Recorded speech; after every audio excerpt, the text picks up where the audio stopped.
Today I'll be showing you how to propagate your succulents to turn into a new plant.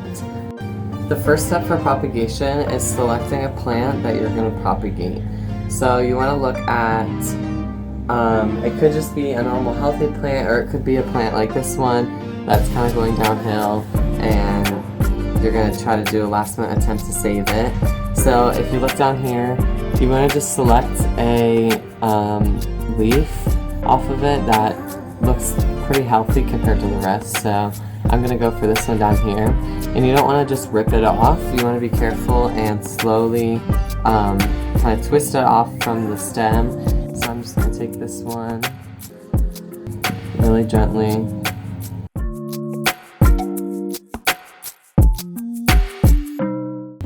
Just kind of going to come off like that.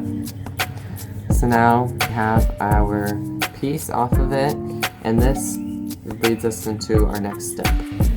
Once you have your leaf off, you want to make sure to set them out for a couple of days, just like what I did with these ones.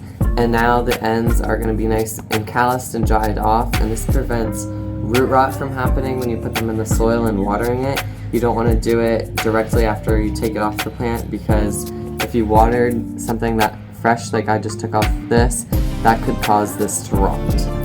This leads us to step 3, which is soiling your leaf cuttings. So you want to just get a thin tray, like this is just an old takeout container, and you're going to fill it with some soil.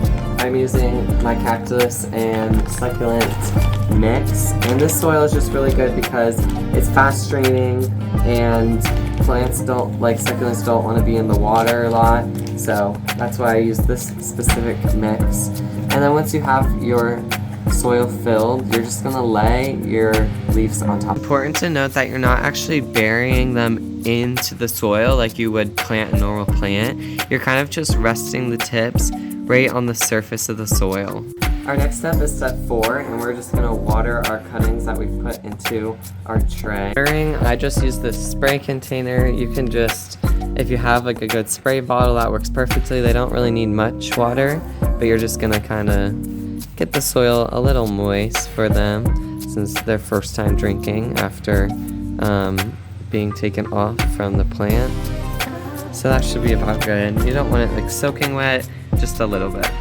So now that I've sprayed my cuttings with the water, we're just gonna sit and wait, and this is a slow process, but the goal is to get these leaf cuttings to be looking something like this, where you see there's already roots coming off of these leaves here, and I know these are like 2 conjoined leaves, but this is exactly what we want to see in the soil. And then after a couple weeks or so, it will grow a little bud, almost like a mini succulent, and then over time it should grow into a new healthy succulent.